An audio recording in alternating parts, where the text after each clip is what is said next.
Ang mga kwentong ito ay hango sa totoong buhay. Unang karanasan.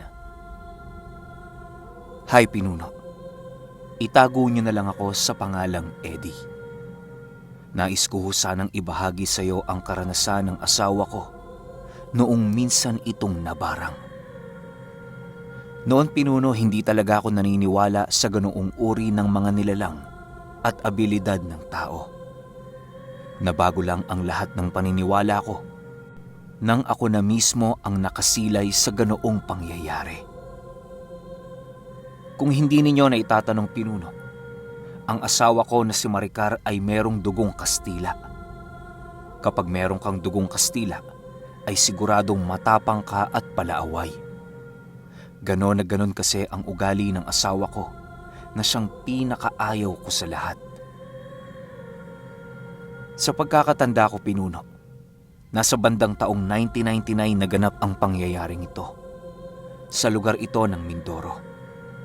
Hindi ko na lang babanggitin ang eksaktong lugar dahil magpahanggang sa ngayon ay dito pa rin kami naninirahan. Noong taong 1999, merong isang matandang lalaki dito sa amin ang naninirahan. Tinatawag namin itong Mang Duling dahil sa iniinda nitong kapansanan. Mabait namang tao yon. Di mo nga mapag-iisipan na may tinatagong lihim dahil sa amo ng mukha nito. Nagsimulang magkaroon ng hindi pagkakaunawaan sa pagitan ng matandang yon at ng asawa ko dahil lamang sa nakalimutang bayaran ng matanda ang kanyang inutang sa aming tindahan. Siyempre, bilang matanda na yon, ay hindi talaga maiiwasan ang pagiging makalimutin nito. Hindi naman sa kinakampihan ko ang matanda. Pero sa pagkakataong yon, alam kong nasa tama siya. Ang naging pagkakamali niya lang ay ang binarang niya ang aking asawa dahil sa hindi nila pagkakaunawaan. Nangyari ang mga bagay na yon noong ika-15 ng Abril 1999. Martes yun ng hapon nang lumapit sa aming tindahan ang matanda. Pabili ho! Meron ho ba kayong langkang utan dyan? Tanong ng matanda. Nang makita ito ng asawa ko, ay biglang sumalubong ang 2 kilay nito. Kitang-kita ko yon dahil nasa pintuan lang ako ng aming tindahan.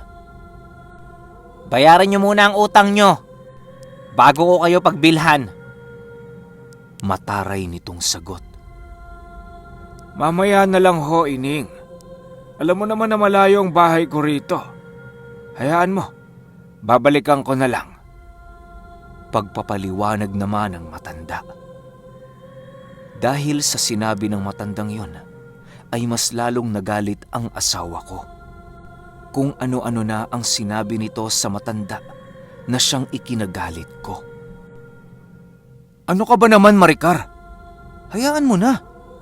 Alam mo namang makakalimutin na ang matandang yan eh. Ganyan na nga yan pagdadamutan mo pa.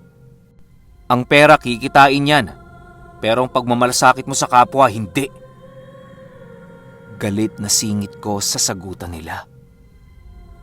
Habang kami ay nagtatalo ng asawa ko, ay kumuha na ako ng binibili ng matanda. Nang maiabot ko na ito, doon na naging seryoso ang aming pagtatalo ng aking asawa. Matapos naming mag-usap Pinuno, ay doon ko nasipat ang matanda na para bang wala nang balak umalis. Umalis na ho kayo, Manong Duling. Hayaan niyo na kami rito. Ako na ang bahala. Wika ko naman sa matanda.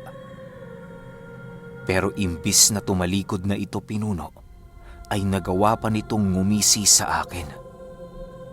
Doon ako na weirdohan sa matanda dahil sa ginawa nitong hindi angkop sa nangyayari. Hinayaan ko na lang yon dahil sa kung ano-ano ang sinasabi ng asawa ko. Lumipas ang ilang minuto at biglang kumalma na ito at doon ay napag-usapan na namin ng maayos ang aming problema. Alam mo naman Eddie na marami na tayong utang eh. Kailangan natin ng pera. Isipin mo naman kung patuloy lang tayo magpapautang sa mga yan. Isipin mo nga yung mga anak mo.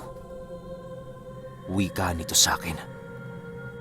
Hindi na ako sumagot sa kanya dahil sa alam kong doon na naman mag-uumpisa ang panibagong yugto ng aming pag-aaway.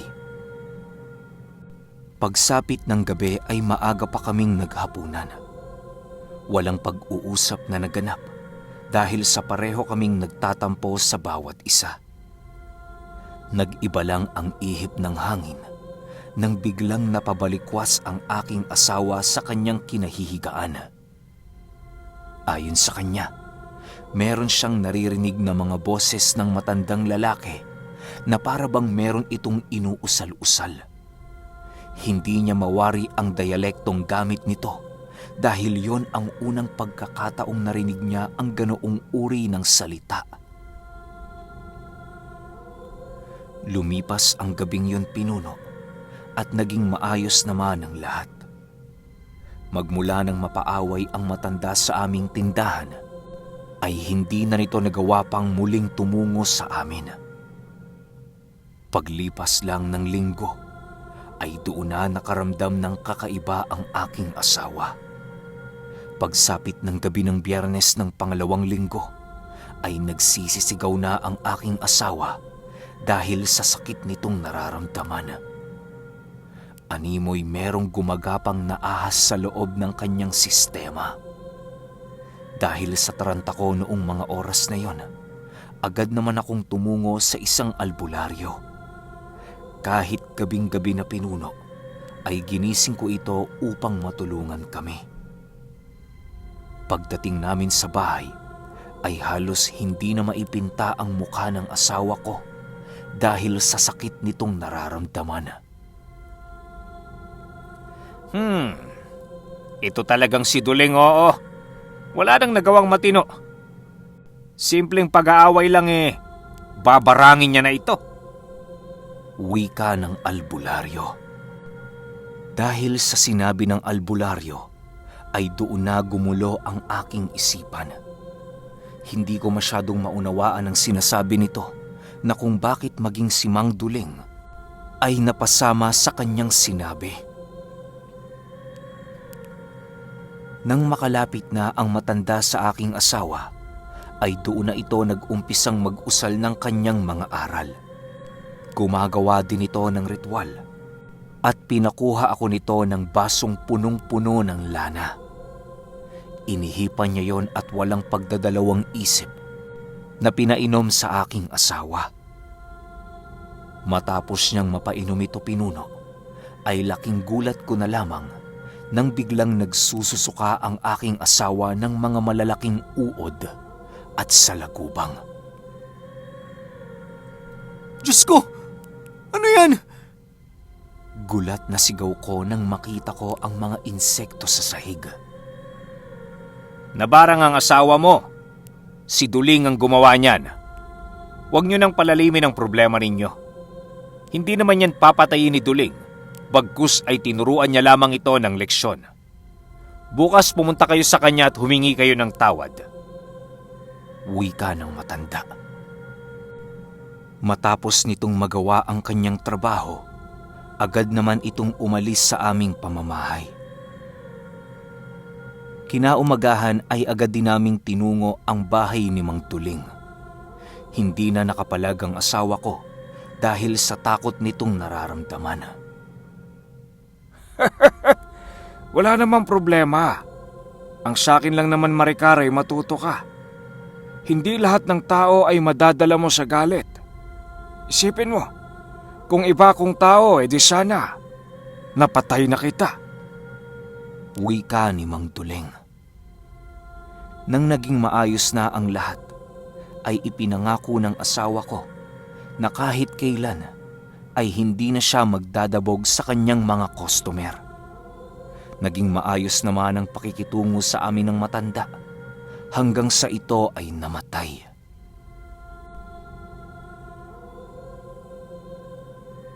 Ikalawang karanasan. Hay, Pinuno, itago mo na lang ako sa pangalang Mulong. Nais ko sanang ibahagi sa inyo ang sarili kong karanasan noong bata pa lamang ako. Tubong bundok po ako, kaya marami akong kababalaghang karanasan. Kung hindi ninyo na itatanong, ang bahay namin noong mga panahong yon ay nasa tabing ilog. Sa unahan ng ilog na yon ay purong nyuga na. Sa gilid naman ng aming bahay ay merong malawak na talahiban at maraming punong nakapalibot dito. Malayo kami noon pinuno sa mismong barangay ng aming lugar. Doon kasi kami kumukuha ng aming kabuhayan noong mga panahong yon. Sa pagkakatanda ko, taong 1997 naganap ang pangyayari ito. Sa lugar ito ng Samar sa may bandang Santa Rita. Pahirapan talaga noon ang pamumuhay dahil na rin sa napakahirap na transportasyon dito sa amin. Itong mga panahong ito, kasalukuyang nasa edad 18 pa lamang ako. Palagi akong tumutulong sa ama ko sa mga gawaing trabaho. Ang aming pangkabuhayan noong mga oras na yon ay panghuhuli ng mga alimango at mga hipon. Yun kasi ang inilalako namin ni tatay sa bayan. Sapat lang ang kinikita namin noon sa aming araw-araw na pangangailangan. Isang umaga, pumunta kami sa sapa upang maglagay ng mga pandakip namin sa alimango. Meron kaming paing palaka noong mga oras na yon upang mas mabilis kaming makahuli ng aming ibibenta. Umaga kasi ang aming paghalad ng mga patibong dahil sa gabi namin yon kukunin. Pagtapos naming kuhain ang mga alimangong nadakip, ay mangunguha naman kami ng palaka sa gabi. Pag umaga naman, ay ibibenta namin ang aming mga huli, tsaka tutungo ulit kami sa sapa. Ganon at ganon ang kinagawian naming trabaho ng ama ko. Pagdating namin sa sapa, ay agad naman naming tinungo ang lugar na kung saan maraming alimangong naninirahan. Hitik na hitik pa roon ang sapang yon ng mga hayop sa kadahilan ng wala pang naglalagay ng mga nakakalasong kemikal. Hindi kagaya ngayon na kahit 2 araw mong iwan ang mga patibong doon, ay pahirapan pa ring makakuha ng mga malalaking alimango. Matapos naming makahalad ng patibong, ay agad namang kaming bumalik sa aming bahay upang kumain. Mulong, mamayang hapon ikaw na munang maghulad ng ating kuhang alimango. Di kasi ako makakapunta sa sapa mamayang hapon dahil sa aayusin ko ang dingding ng ating kusina. Wika ng ama ko pagdating sa aming bahay. Oo, tay. Ako na ho ang bahala doon. Sagot ko naman dito. Pagsapit ng hapon, agad naman akong tumungo sa sapa. Bale mag-aalas 4 na noong mga oras na yon, kaya mababaw na ang tubig sa sapa. Habang ako'y naglalakad, bigla akong natigilan dahil may nasipat akong isang lalaking kumukuha ng aming mga huling alimango. Hoy! Amin yan ah! Anong ginagawa mo? Galit na sigaw ko rito. May kalakihan kasi ang pangangatawan ko pinuno, kaya hindi ako natatakot sa lalaking yon. Nagbago lang ang lahat nang biglang tumingin yon sa akin. Maniwala kayo o hindi, ang lalaking nasilayan kong kumukuha ng aming mga huli ay laylay ang panga nito na tila ba na aksidente. Nang makita ko yon, ay agad namang napalitan ng takot ang aking tapang. Biglang bumahag ang buntot ko noong mga oras na yon sa kadahilan ng hindi normal sa aking paningin ang aking mga nasilayan. Halos hindi ko magawang humakbang sa aking pagkakatayo dahil sa labis na takot na aking nararamdaman. Hindi nga ako makapagsalita noong mga oras na yon na parabang isa na akong pipi. Nang magkatinginan kami ng lalaking kumukuha ng aming mga huli, ay biglang tumulo ang laway nito. Matapos yan, ay agad nitong kinuha ang isang alimango sa loob ng aming patibong na inihalad namin sa lugar na yon. Kahit nakakagat ang isang sipit ng alimango sa balat nito, ay parabang hindi nito nararamdaman. Patuloy pa rin ang paglaway ng nilalang na yon hanggang sa kinagat nito ang alimango na nasa kanyang kamay. Nanlilisik na ang mga mata ng lalaking yon habang tumitingin sa akin. Matapos nitong kumain ng alimango, ay siya namang pag-aangil nito na parabang isang aso. Walang sabi-sabi ay agad itong tumungo sa kinaroroonan ko na siya namang pagtakbo ko. Sa isip-isip ko noon ay kapag naabutan ako ng nilalang na yon ay tiyak ang kamatayan ko. Kahit napakaraming matutulis na bato sa sapang yon ay hindi ko ito iniinda. Halos maganda butas-butas na ang aking mga tsinelas noon dahil sa pananakbo ko sa mga malalalim na putikan. Pagtalong ko sa isang bakawan ay siya namang pagsunggab ng nilalang na yon sa aking kinaroroonan. Nagbuno kami pailalim sa putikan noon na halos matabunan na ang aking muka ng napakakapal na putik. Wala na akong maisip na paraan kung hindi ang labanan ang nilalang na yon. Kung ano-ano na ang ginagawa noon sa aking pinuno na parabang papatayin talaga ako nito. Sinasabunutan na ang aking buhok.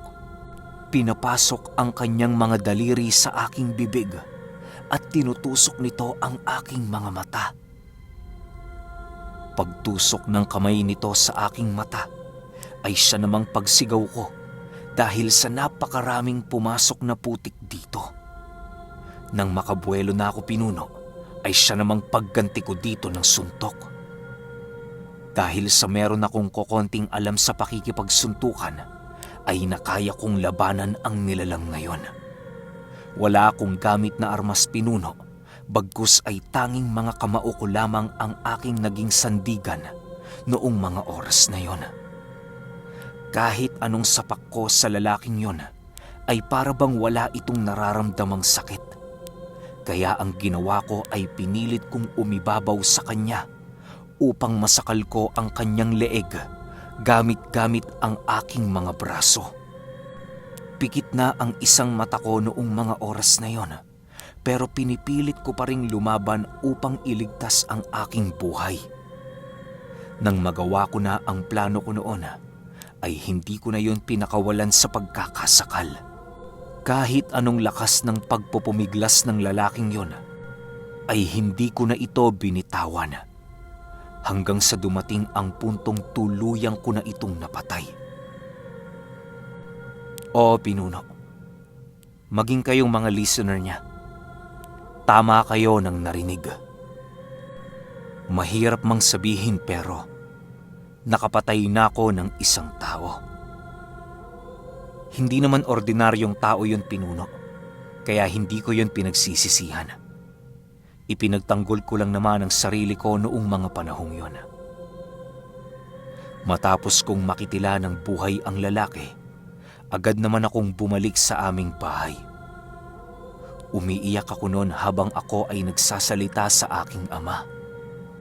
Bukod kasi sa takot, ay ang pagramdam ko ng hapdi at sakit sa aking kaliwang mata. Matapos ang mga pangyayaring yon, ay pinili na lang naming manahimik sa nangyari. Lumipas pa ang ilang linggo matapos maganap ang pangyayari, ay nakakapagtakang wala ni isang tao ang nakakita sa bangkay na yon.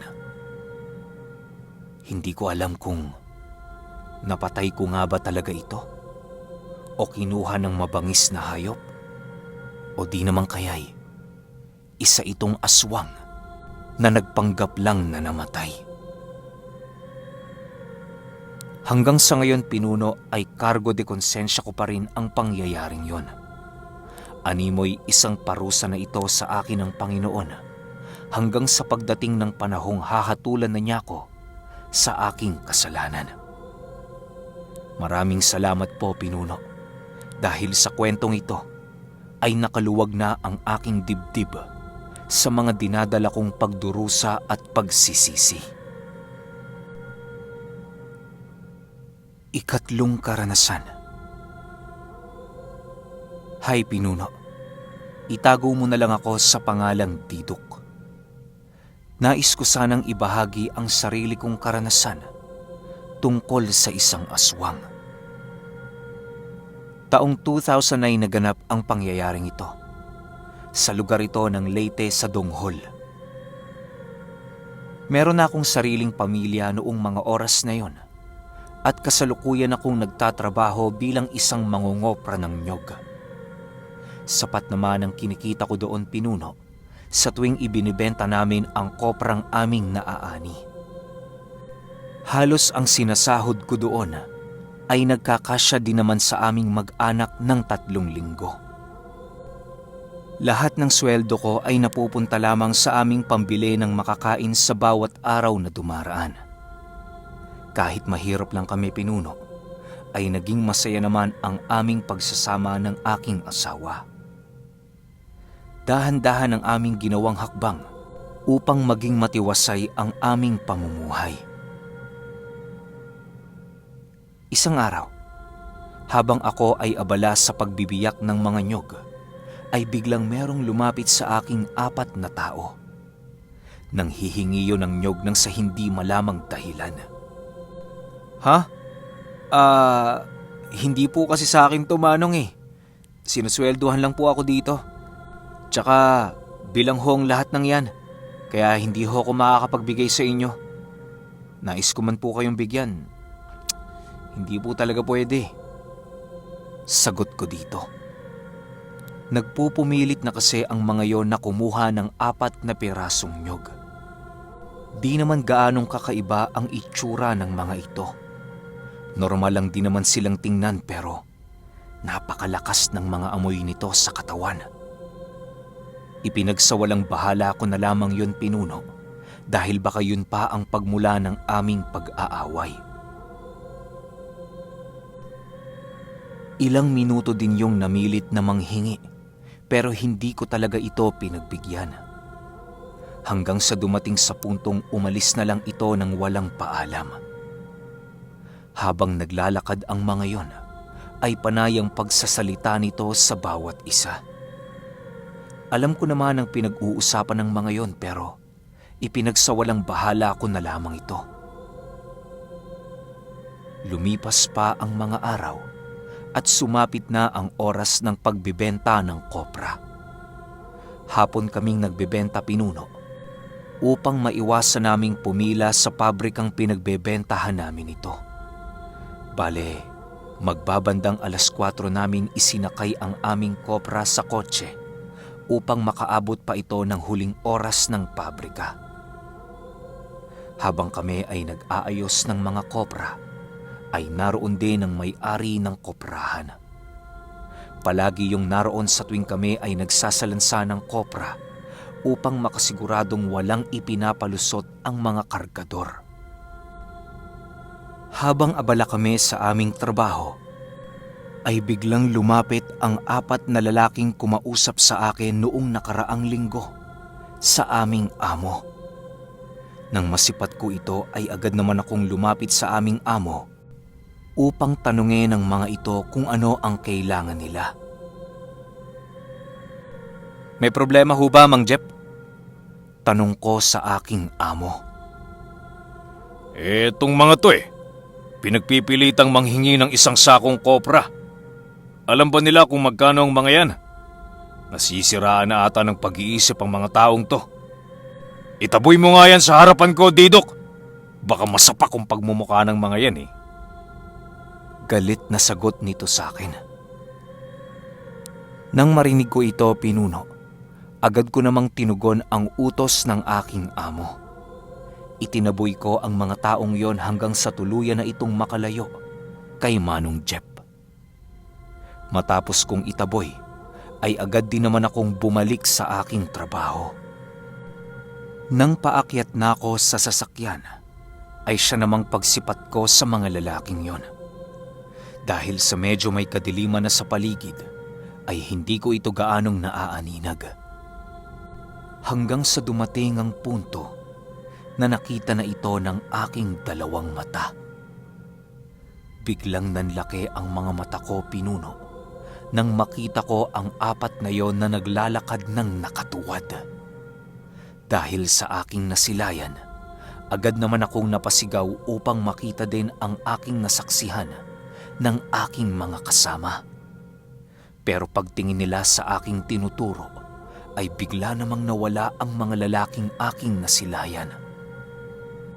Matapos naming makapagkarga ng kopra, ay agad namang kaming sumunod sa aming amo patungo sa bahay nito upang kunin ang aming sahod.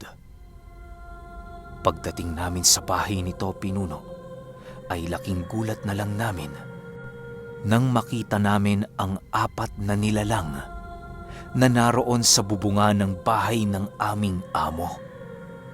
Nakatayo ang mga yon at hindi makikitaan ng paggalaw.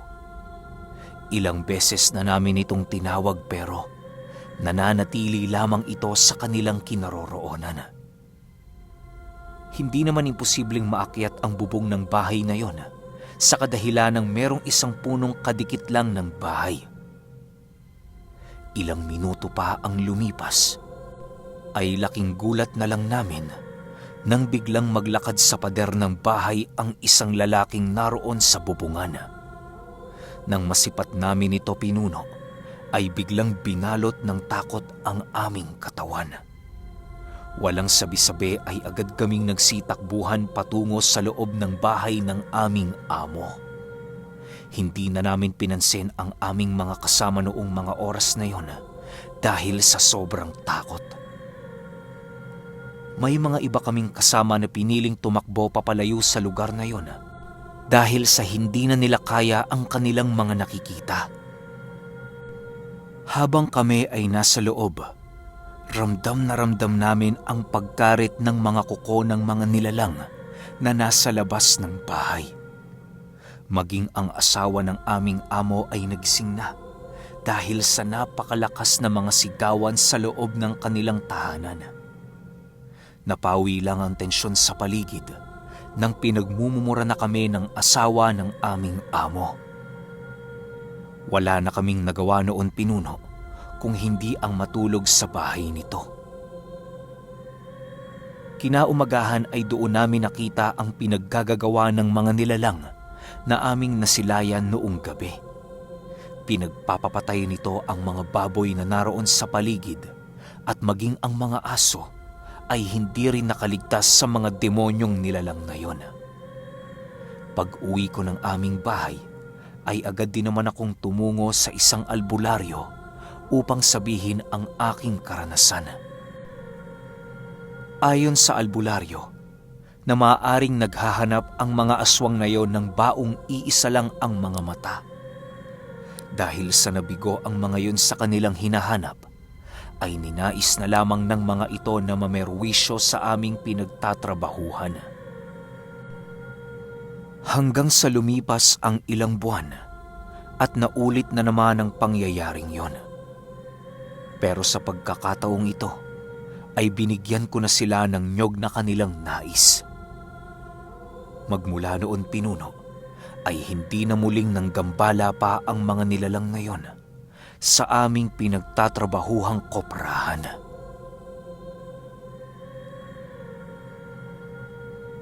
Okay, ganito na lang yung gagawin ko para dun sa mga nag-send ng kwento nila. Yung intro parang isang na lang siya, isang template para madali ko siyang inarate para na rin dire-diretso tayo, di ba? Okay, ngayon shoutout muna tayo para sa mga bagong warrior members ko. Nandyan sina Black Star, Wengskiela King Maabate, Rambo Reyes, Canazel Mudir, Joel Luna, Summer Rojas. At sa mga nag-renew ng badge, andyan sina Melanie Palisok Belanas, happy 1 year sa'yo, Marites Newton, Ash Breguera, Pasi Jagira, Bridget Gilaran, Edison Gatdula, Maria Luvi Cato, Franklin Amian, Mark Jumayaw, Jonathan Bonotan, Marilyn Malubago, Kevin Magbanwa, at kay Maria Katrina Rosialda. Yan, bale ang next upload natin, update ko lang kayo, ganito ulit, 3 stories ulit na sama-sama sa iisang video. Para naman dire-diretso yung lapag din natin. At saka, dun ako babawi ng shoutout sa mga random subscribers natin. Gagawa ako ng pin comment dito, tapos comment kayo para ma-shoutout ko kayo sa next upload natin. Mga 6 PM siguro magnanarrate na ako, kaya meron tayong 3 hours para mag-ipon ng mga comments. Yun lang. Hanggang sa susunod na kwento. Salamat sa mga sender at salamat sa inyo.